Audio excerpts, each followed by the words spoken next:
They are focused on being authentic, giving to them, caring about them, building the connection. I mean, this is, for anybody listening, this is the secret sauce. This is not just, I'm going to sell a house and get a commission, right? That's very short-term thinking. Tammy and Brooke are saying, like, Brooke's even saying, I'll give up my commission now to make something right, make somebody feel good about their experience with me so I can have that relationship with them long term.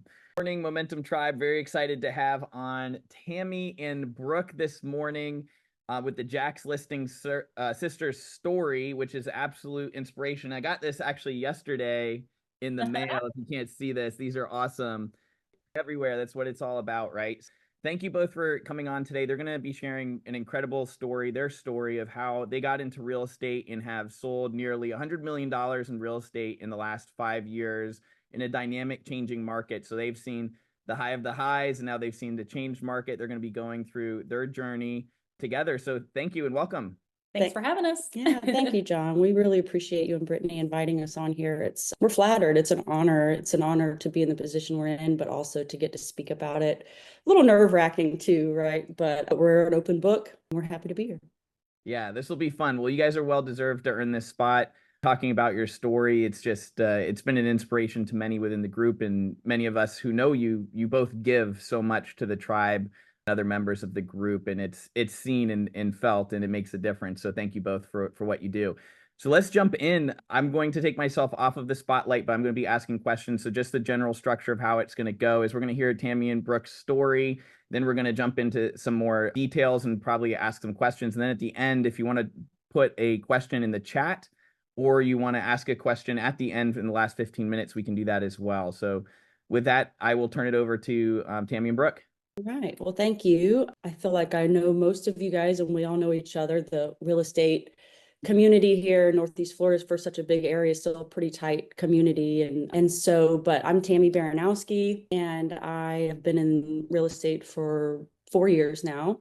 And this is my sister, Brooke. I'm the quieter sister, as you will probably discover during this whole thing. Yeah, well, and she is. And of course, sometimes I talk too much. So I'm going to let her try to do some of the talking here. But really, as we'll talk about more in the presentation, that's our secret sauce, is having complementary personalities and things like that. So today we're going to talk about when we crunched our numbers, we were pleased to see that we're just shy of $100 million combined real estate sales since 2020, which is a huge milestone and just is mind-blowing to think about.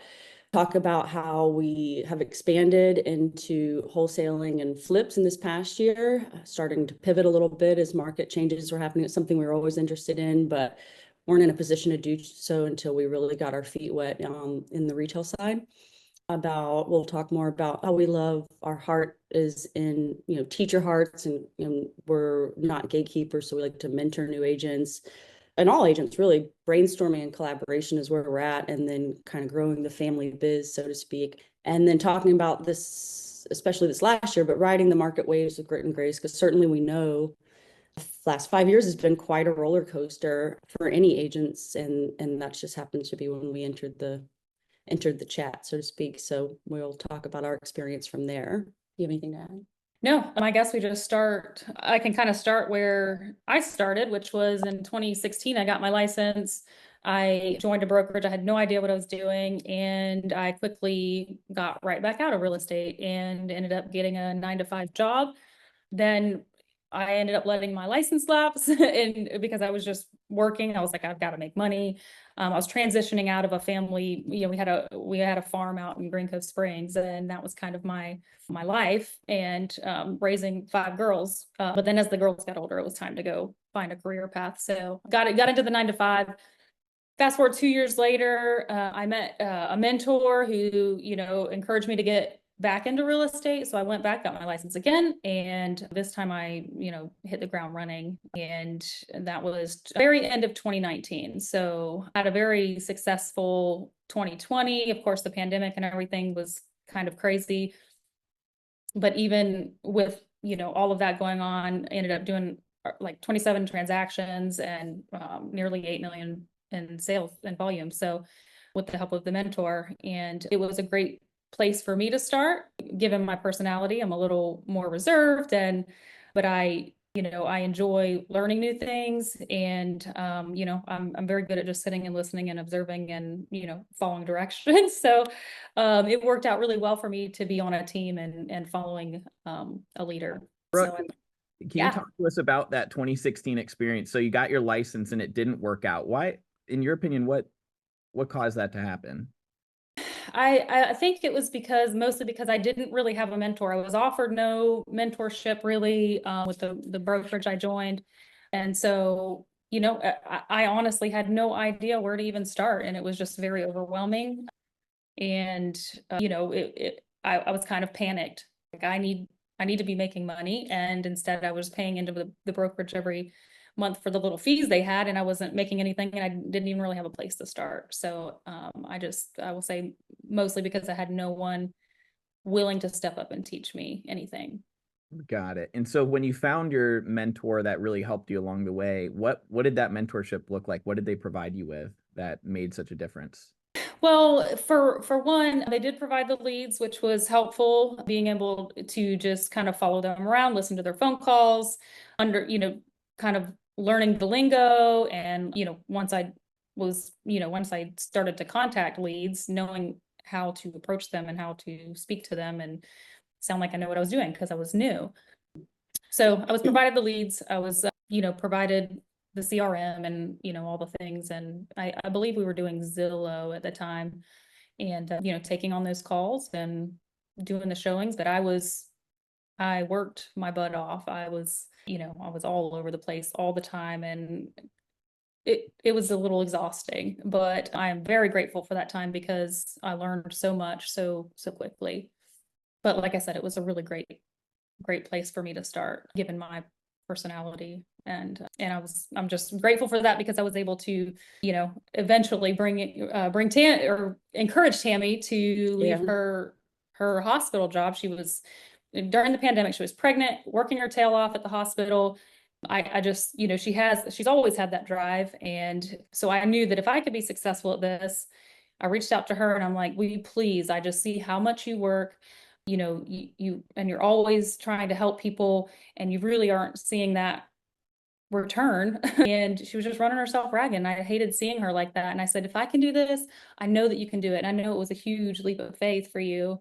Yeah, but how lucky was I? And honestly, I don't know anyone else that has had this opportunity. Well, no, I take that back. I see some husband-wife teams that, one of them took off, and then the spouse was able to like retire from their career and join the biz.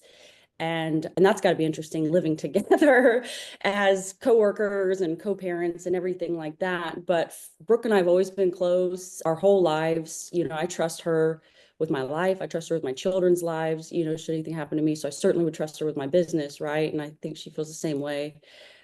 But we're also both kind of the glue that holds all our family and extended family together. So we were already kind of doing life together. But yeah, I grew up with no one in our family had ever gone to college, and we have different dads. So my paternal grandmother was really a go-getter, but she really felt like college was the only way for success. And she was pretty much a mother figure to me. And so I was kind of indoctrinated as a child and growing up that like I had to go to college if I was ever going to get out of poverty for myself, and what she'd try to do for her whole life as a single mom of two boys. So, and she opened her own alteration business, so I'd seen it done. But so I did.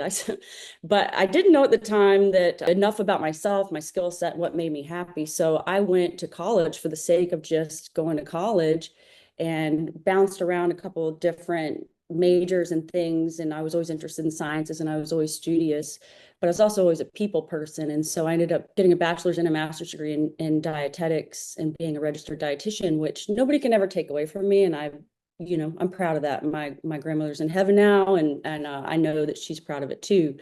But the sad fact of the matter is that I was, dietitians work salary, and I was only making, I say only, it's not anything to laugh at, but it wasn't enough for our family to survive on, bringing a second child into the family, I was making $50,000 a year. And with $100,000 in student loans to get that to that level, it was like the math wasn't mathing, so to speak. And it was a pandemic, and I was pregnant, and I was working salary, and I was pouring my whole heart into it, and still getting deeper and deeper in debt and living paycheck to paycheck. My husband at the time had a salary job too, but it was a lot. And I think all the moms can relate when you're home on your maternity leave, and if you're breastfeeding or whatever, and you're in the sea of hormones, and you're already thinking like, oh my gosh, am I really going to go back to this job and leave this baby? And I had a toddler, and I was just going through it. And so I reached out to her, and we started talking, and like she said, she encouraged me and said, I'll help you. And we didn't really have any savings to speak of, which I do not recommend if you don't have somebody to help you through it, because we were able to parlay some things and defer some things to make it work. But it was really scary because I was a primary breadwinner, and so when Stella, my youngest, was 4 weeks old, I started studying for my license. And so by the time, she was a few months old and I was licensed, I joined the brokerage and the team where Brooke was at. And I have to say, at the time, I didn't know really what a gift that was, because I can remember that mentor teaching us one time, and she showed us like a picture of a Ferrari all put together, which is when you join a team with all the systems provided, the leads provided, the scripts provided. She was doing things like doing YLOPO tied with her CRM and Zillow. I mean, there was probably like 5,000 leads in the database, and really all you had to do was do the actions, just sit and plug it in. And I had that baby strapped in a papoose. I was pumping in the car. And so, and it was a little bit of a fake it till you make it, to be honest, but I had Brooke constantly looking over, literally teaching me how to write a contract, and we had the mentor. And so that first year in 2021, I sold 35 homes at around 11 million. And Brooke did, so combined, we did like 18 million or something like that, which was beyond our wildest dreams, beyond my wildest dreams. I more than tripled my salary just by taking that leap of faith. So huge pivotal moment. And to me, I can remember sitting down.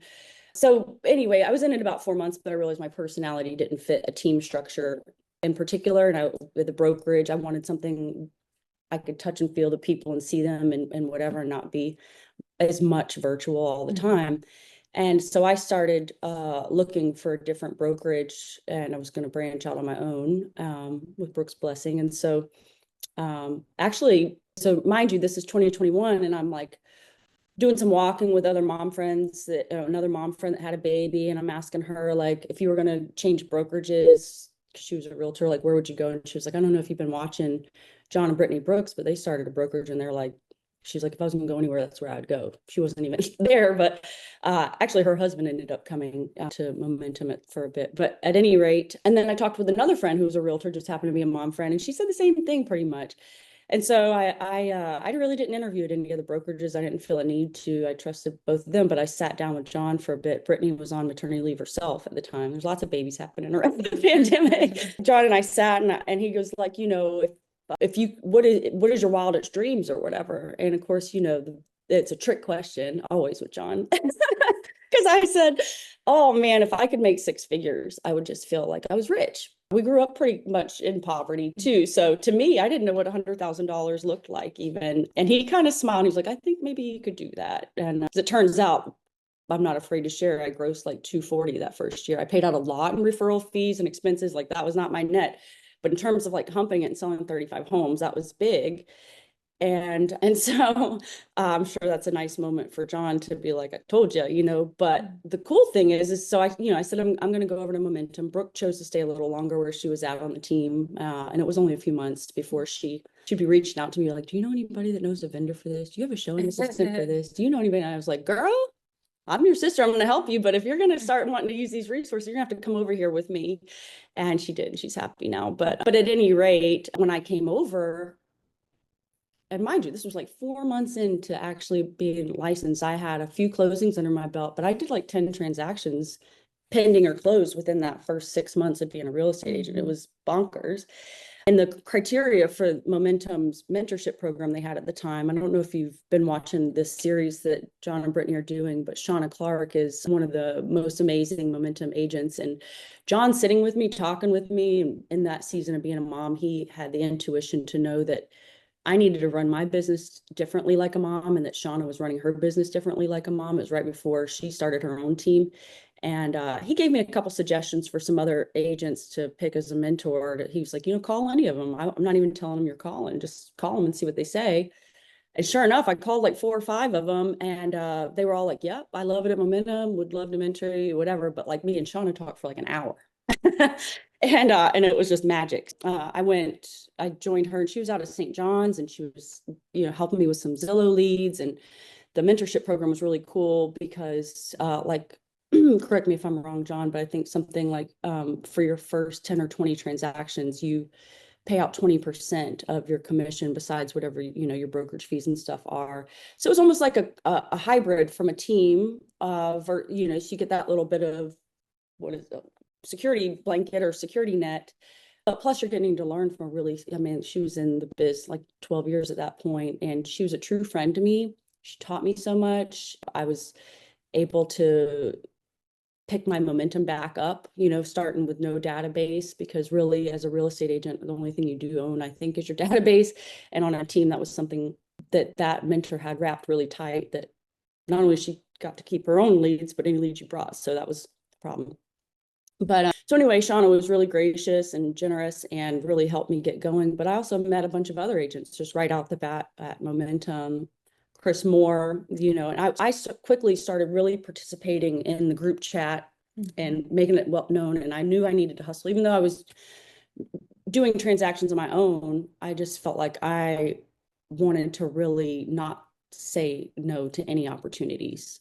And it was hard. And with the 2 small children, I felt like it almost was going to kill me. But I was being a showing agent. I was answering other agents' Zillow calls so they could have the weekend off. I was doing anything I could do to build those relationships, and it really paid off big because, well, we'll talk about that more. But so anyway, forwarding on to 2022, you want to talk about mom?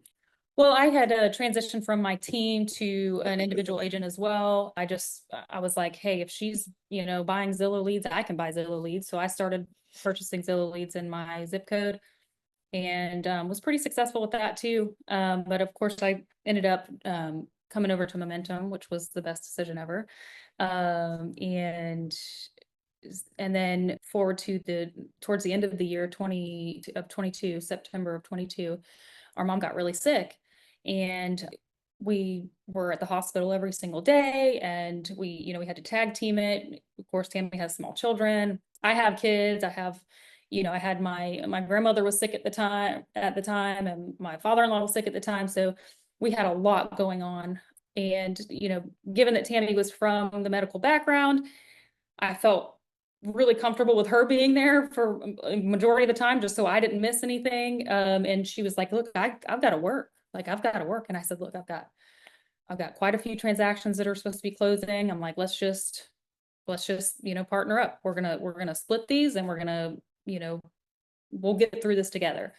And that was the inception of JLS. Yeah. And I mean, we had talked with it. I had like soft launched a couple deals that we had done together, because if somebody was a mutual part of our sphere and they wanted to refer something to us, how do you pick the favorite sister? You can't.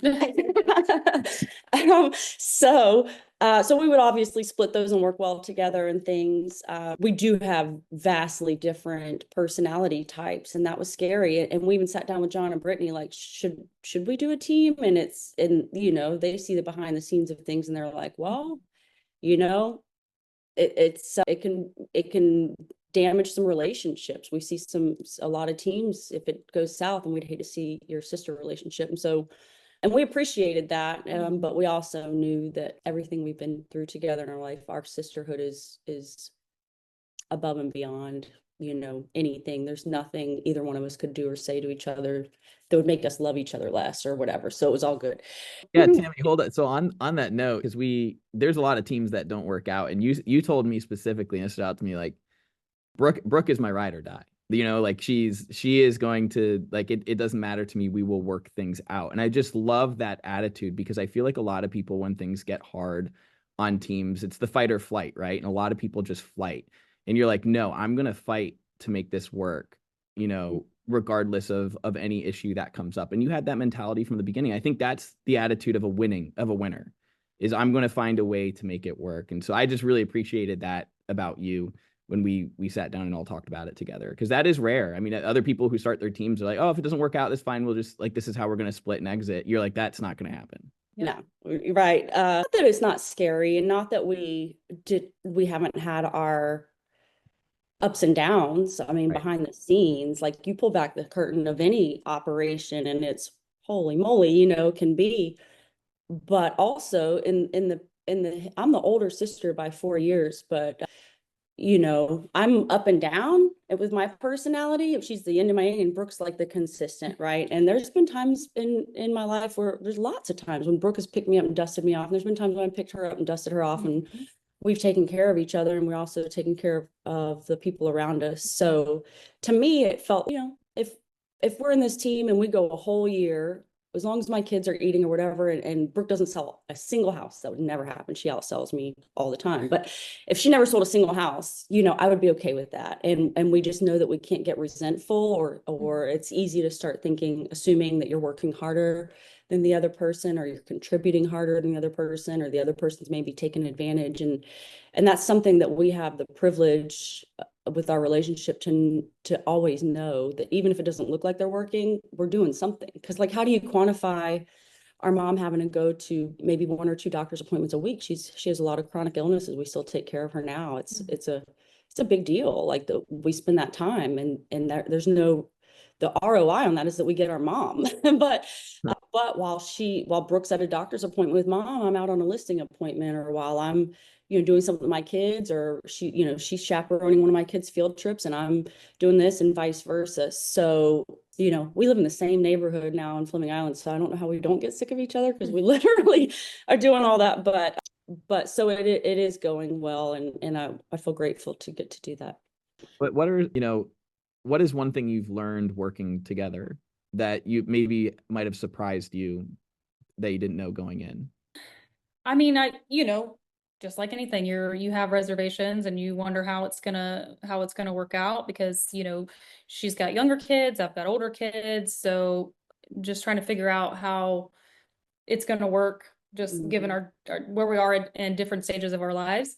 And honestly, it's worked out so well. So any of the reservations that I had, I don't know if I'd call it surprising, but I would say we are finding our groove now in our 3rd year together, which is to say we were duplicating efforts in the beginning. Like Brooke was still so used to doing things, you know, her way, and I was trying to make everything JLS. And if she posted and didn't use the JLS logo that I'd worked on, I'd get bent out of shape. And if she wasn't using all the shiny objects I was buying and spending our ton of money on, you know, she was like, look, this is straight and simple. And I was like, no, shiny objects, you know.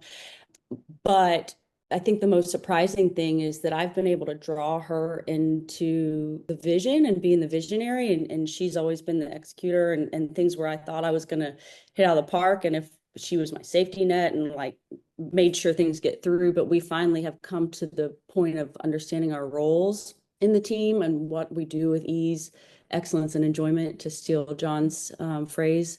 Is that I like being the boots on the ground. I like doing the open houses. I like doing the showings. I like being out there with the people. I like being the one that's over there, you know, sandblasting and listing myself while I'm getting it ready. And Brooke is the one, but you put me in front of a computer and ask me to type up a listing agreement, and like, I have executive dysfunction. I'm not going to do it. Like, I'll sell the whole house and get the fine about not having a signed listing agreement. So we definitely have our strengths. I like to negotiate. Brooke is really good at damage control when I open my big mouth, but I'm really good at saying the thing needs to be said and having hard conversations with our customers. So that's been surprising and grown us as sisters, even as more than business partners, is understanding ourselves and each other and nudging and forcing each other out of our comfort zones.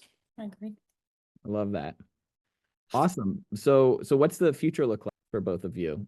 I don't know. It feels like we've been a bit in survival mode, to be honest. I'll just wrap this up to say, you know, things were good, but as we know, the interest rates and the election year, so we were down 5 million year over year for 2024. from what we expected, but we were still going hard and things. And after talking with some of the Momentum agents in our chat, you know, the numbers sold doesn't always tell the full story, which is to say, let me see if I can switch this slide. I'm sorry. Is that it? Which is to say, you know, some of the stuff we just talked about on the other slide, but, you know, we moved to a brokerage that supported us more. And the part about the brokerage that I really loved, and one thing, John, I'm stealing all your quotes today, but, you know, we get into real estate to get out of real estate, right? For some people, it's like, I love doing this, and I do love doing it, but it is, you know, jumping out of the shower to grab Zillow calls or to leave the middle of family dinner. You know, in the beginning, especially working predominantly with buyers, it was exhausting. We've luckily hit our sweet spot now to where we have almost equal listings and buyers, and we've got a lot of repeat and referral business that has made us be able to regain control of our time a little bit more. You can control it a little more when you're doing listings versus buyers, right? But it was still tough.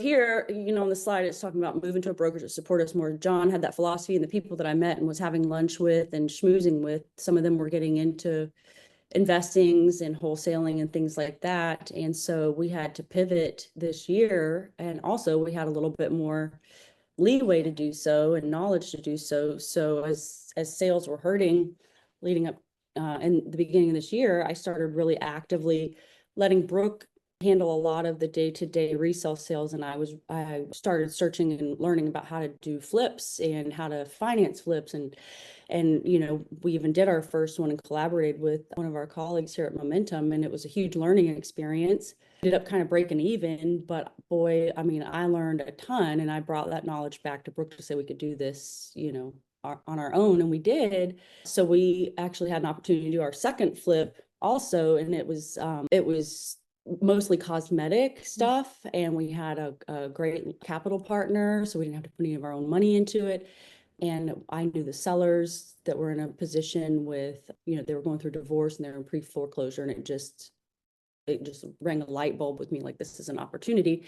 So from close to close, it was like 7 weeks from buying it to selling it, and you know, we made like 32,000, which we split with our capital partner. So it wasn't like we made $100,000 on it, but like we did it, and then we had the opportunity to bring a buyer to a wholesale and see how that works. And so, you know, we're starting to think outside the box of things we could do. But I want to take a step back to say, like, a huge ROI for that has been the relationship building. I think I've always been really good at playing the long game more so, which is to say investing in those relationships, because I think our colleague relationships are just as valuable, if not more, than our client relationships. I mean, we get a lot of agent to agent referrals from our agents that are out of this Clay County area. And we know there's other people they could pick. So we appreciate that. And then we've also poured hours and hours and hours into mentoring new agents, and there was no incentive for that for us, except that we'd like to do it, but it has paid back in droves. So anytime, even agents at other brokerages would call us and be like, I have a question about this, blah, blah, blah. And we'll sit down and work through it with them. So for us, for the future, we're doing a lot of breaking into wholesaling and investment. I'll tell a story really quickly. As you know, condo sales right now are really difficult in Florida with the rising insurance rates and things like that. And so we had a seller that wanted to sell his condo, and as it turned out, we were selling it this was a learning curve. We didn't even know to do our homework in the beginning, but as it turned out, we get under contract and get halfway through it and find out the condo is unwarrantable. There's a problem with, you know, it can't go through traditional loans. And the seller was in a position to seller finance, and I knew that, and I brought it to him, and he was like, yeah, I could do that. So, you know, thanks to the relationships that I've built within the brokerage, and I had the knowledge to be able to how to pitch that and make it happen. And with the connections that Momentum gives us with Titan Title, with Hunter Reed, and having that legal advice in your back pocket, you know, could figure those things out. That's really been fun for me, because I like new and interesting things. I know Corey Miller's doing some sub 2 stuff, so I want to try to pick his brain soon and learn everything I can. But our bread and butter is still retail sales. I don't think we're going to necessarily grow our team or take on any honorary sisters, except for the fact that Brooke has 5 daughters, and one of them is engaged to be married. They just got engaged. Lexi's engaged to Ryan Colson, and he just got his license. And so we're going to mentor him. Obviously, it's Brooke's incoming son-in-law. And basically mentoring is not bringing them per se onto the team, but also we've done lots of opportunities where we've offered 100 leads to an agent that wants leads, and we say, if you call these leads and leave us notes on what happened and pay us a referral fee, we're happy to do that as well. That's been really working well for us without having to take on the responsibility and the cost of bringing officially bringing them on. And frankly, we work so well together, we don't want to mess that up with other agents, and we don't know how that would work. I guess hopefully that answers your question. But times when I was trying to think outside the box, if you're not failing, you're not trying hard enough. And me with the shiny object, I was like, oh, we're going to start the staging business. I was buying up all this furniture and I had it in storage and I was moving it myself and staging houses. And Brooke kept saying, like, why are you working so hard for this? We're not making any money on it. And it's so much work. And frankly, I wasn't even that great at it. I don't know how to decorate and all that type of stuff. I do, but still, there are people that are much better, and I needed to focus on my wheelhouse or whatever. But still, it was, if we didn't try, I was determined to try it and figure it out, and it did help in times. But so we did the shiny object with YLOPO leads. Brooke has been always, I think, just emotionally attached to Zillow. It was a really hard thing. We cut the ties with Zillow this year. Mm-hmm. We did, and it feels really good. Doesn't it? Not to say that we won't ever go back, but that's just kind of where I started, and I was so scared to just cut that umbilical cord, and it's been great because we've been able to pour those funds into just loving on our past clients and sending out more postcards and doing pop buys and things like that.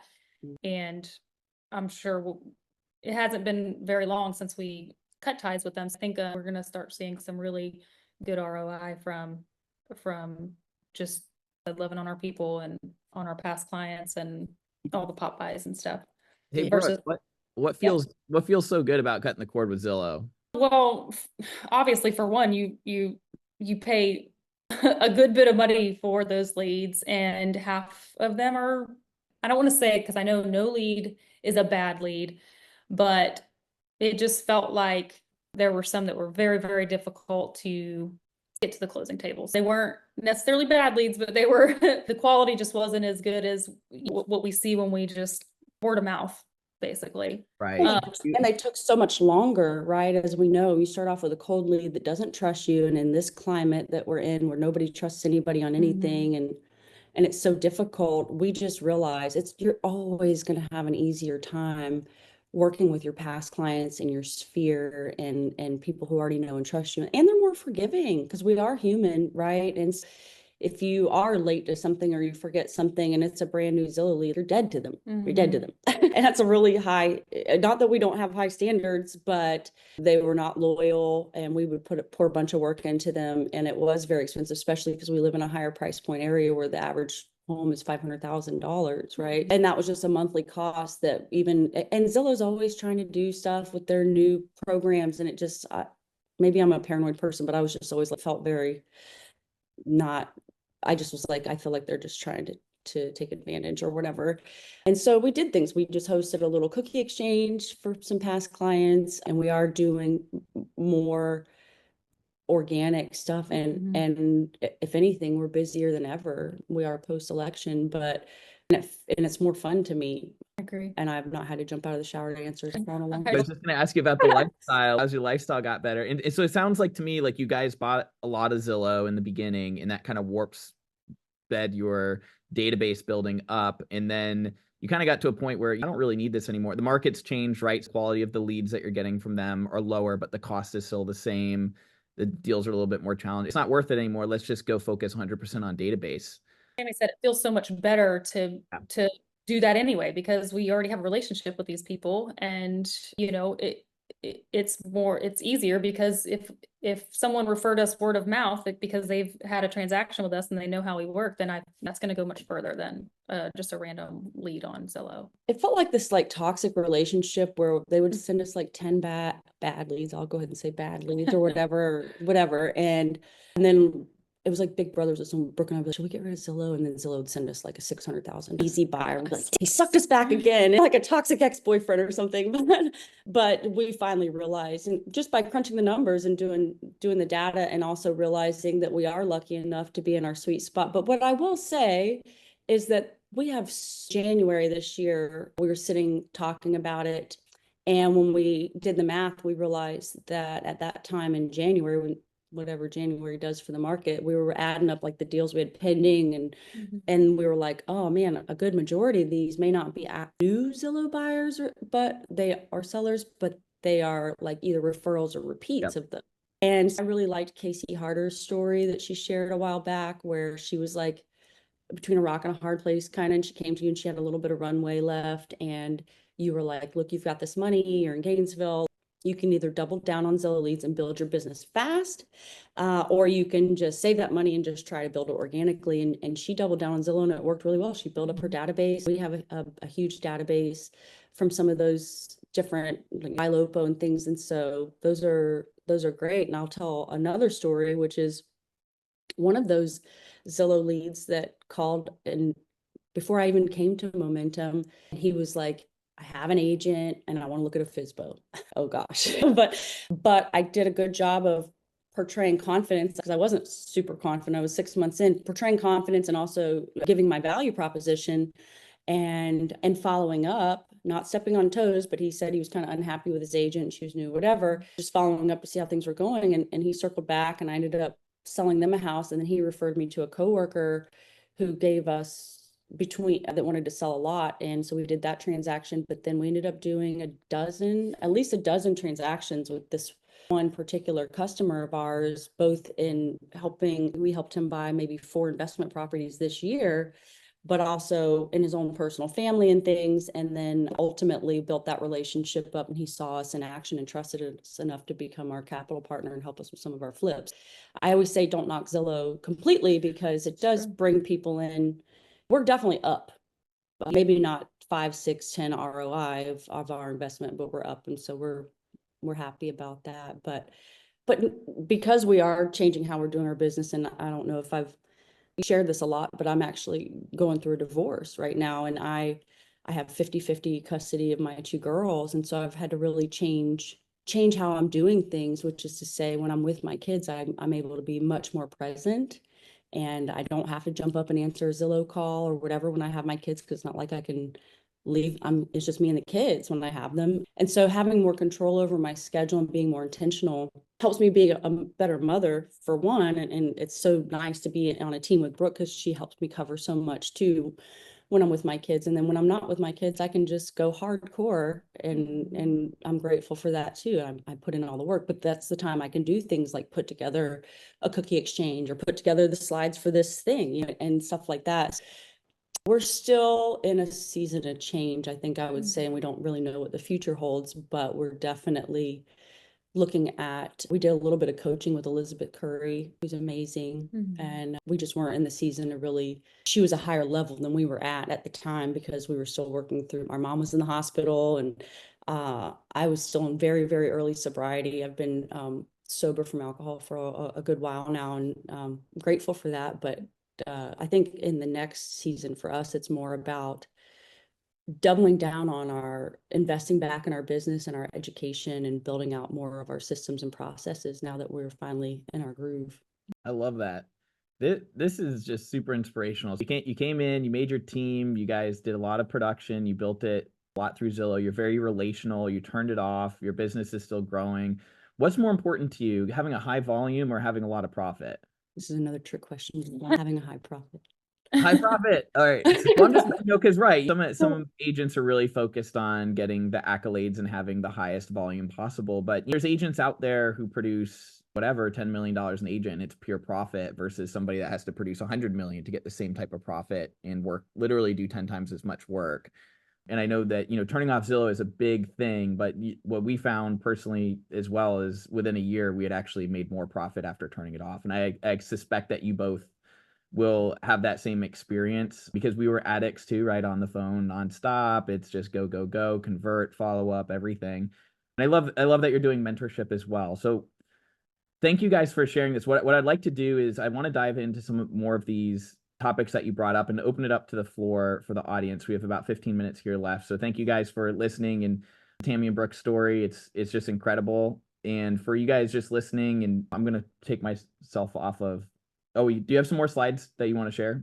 No, I think we talked about this already. I just forgot to advance it.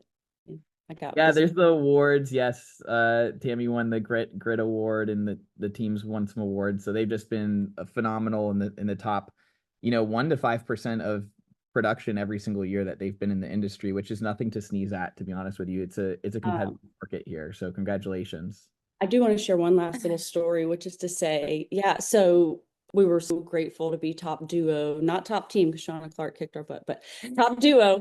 And so that was really awesome. And then I was awarded the Grit Award, which means so much to me because honestly, profit's important, sales are important, but like our reputation is everything, and being known for, it's important to me.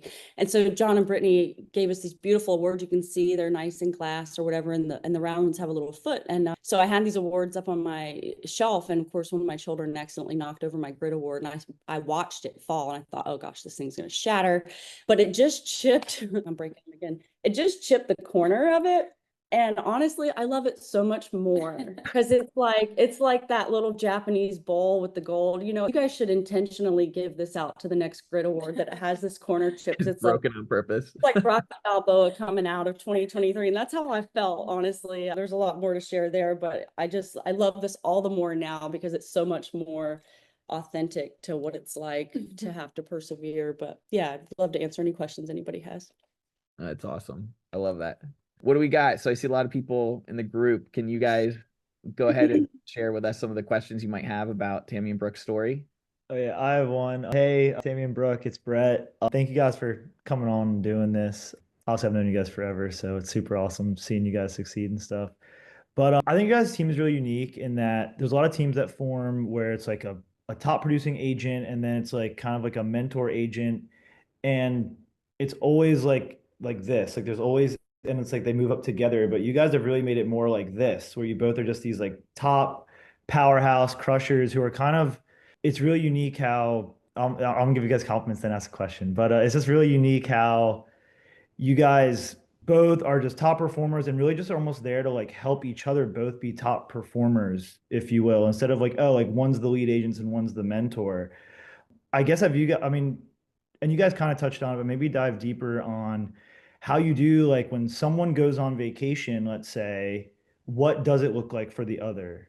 Maybe kind of touch on that or dive a little deeper on that because, I'm by myself top producer, but I've always wondered what if I partnered with another top producer where, when I go on, like I'm getting married next year, like if I go on vacation for a month because I'm getting married, like what happens to my business? So I'm curious how you guys interact with that.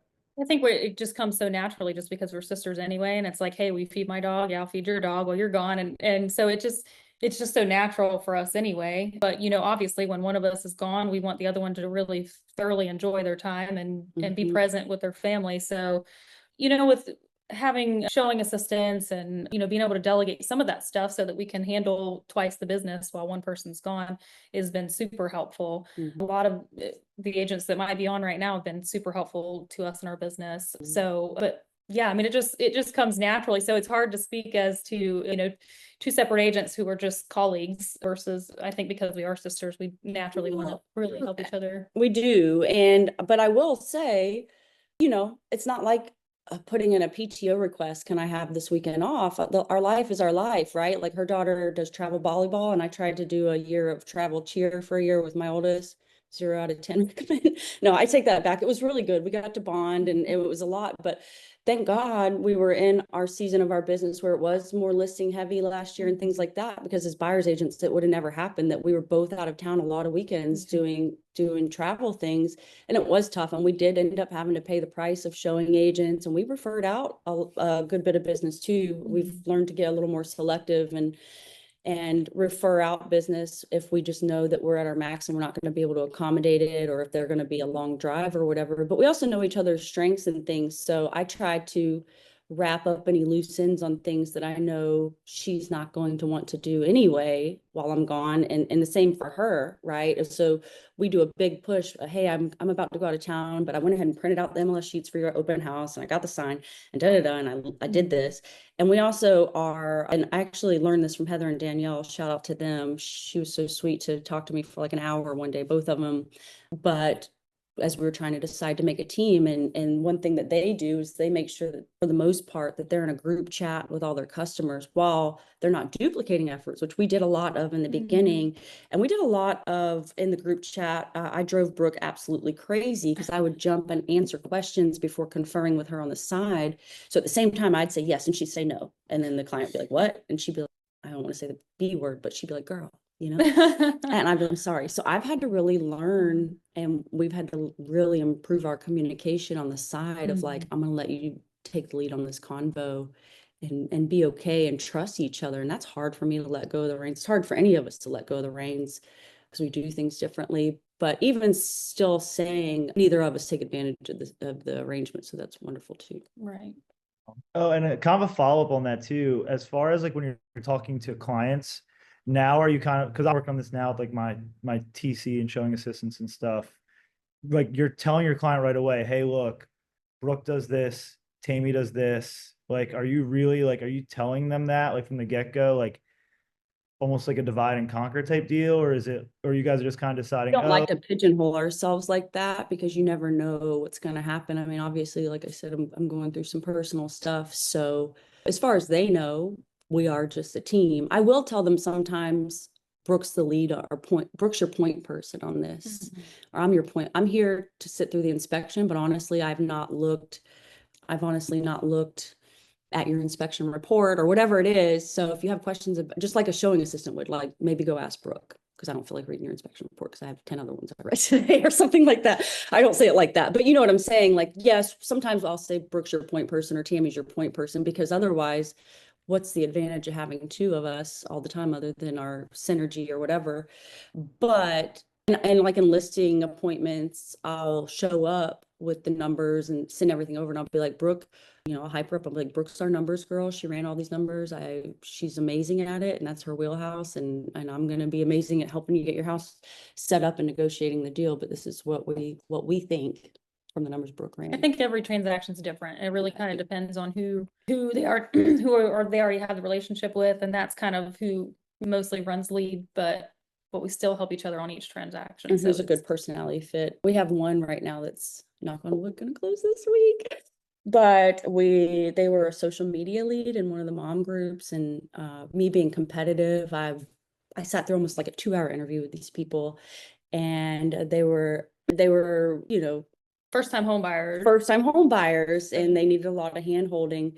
And so I got it started, but then as I took on some other projects that were taking more of my time, our time, but that I was taking lead on, about halfway through the transaction, I passed them off to Brooke, and it's been a long road to go, but you know, eventually it was kind of like they were going to Brooke for questions, but we were always talking or whatever. So that's just kind of one example of how it ended differently than it started. Which it tends to do sometimes.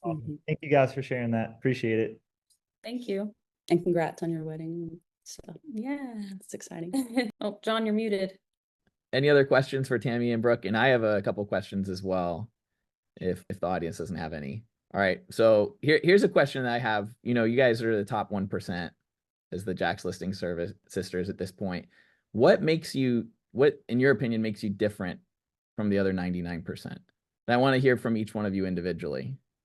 Well, I think first and foremost, we're sisters. I think we're relationship wise, we're closer than most teams, or, well, I mean, I know there's a lot of husband wife teams too, but I still feel like that's a different relationship between sisters. So just the fact that we are so different in so many ways, we're also the same in a lot of ways, but I think that is a huge, you know, benefit to our customers, that that they kind of get both of us in every transaction. And, you know, we both have our strengths and weaknesses, but we can bring, you know, all of that to the table. You stole my answer. Brooke, I want to answer this a different way. So like, what makes you different than the other agents? So what is it about you that makes you better in performance than 99% of the other agents in the marketplace? I don't know the exact answer other than I feel like I try to be very genuine, and I feel like people can sense that I'm very genuine, and I don't, every transaction, it's not about me. It never is. And as many agent contribution forms that you guys probably sign, because, you know, I'm always wanting more to go to the customer than to myself, because that's just how I am. And that's just how I've always been. And I think that people can see that I'm very genuine and wanting to help, and I'm wanting to make sure they get exactly what they're wanting and getting the service they deserve. And even if it's not good for me in a lot of ways. So I feel like that goes a long way. And that's just, it's easy for me because that's just naturally who I am. So I love that. It's true. That's really good. All right, now Tammy, you got to give me a different answer, because that one was so good we can't well, copy. she's that way as well. She's very giving, and I think people can see that she's always got their best interest in mind. I think I'd like, I mean, it's hard to toot your own horn, right? But I think I do a good job at connecting on a personal level to people and helping them see that I see them, right? And what it's like to be you and being relatable. You know, we've had lots of transactions over the year. These are people's personal real lives, right? If they're going through a divorce, or their parents just died, or they're just super terrified, like I get really real. Like, I think you guys know from my social media and just talking on here that I don't mind being vulnerable. You know, we've got clients that I've met through Alcoholics Anonymous and sobriety, and like finding that connection that we have in common is, I'm good at finding that and then loving them through that and loving them long after the transaction. I mean, I still text and I'm friends with a lot of our past clients because, you know, we've gone through the same things at the same time. That's gold. And that's matching up exactly what, you know, I researched the top 100 agents in the marketplace, and it's the same thing. They're in it for the long term. They love them after the transaction. They're relational. They're not transactional. They are focused on being authentic, giving to them, caring about them, building the connection. I mean, this is, you know, for anybody listening, this is the secret sauce. This is not just, I'm going to sell a house and get a commission, right? That's very short-term thinking. Tammy and Brooke are saying, like, Brooke's even saying, I'll give up my commission now to make something right, make somebody feel good about their experience with me, so I can have that relationship with them long term. And so right now you're seeing the benefit of all your relationships stacking. You can turn off the Zillow and then rely on all of those relationships for your business to continue. Your lifestyle is going to get better. You're going to make more profit. You're going to have more connection, right? Because these Zillow leads are cold leads. Like, we're feeling some of that frustration. You can't be authentic with someone because they want to be transactional in some cases, right? So that's like a value misalignment with that lead source that could cause you to have frustration, in addition to it being a misaligned value with your family time, because obviously if you don't answer the phone, it's going to cost you $1,000.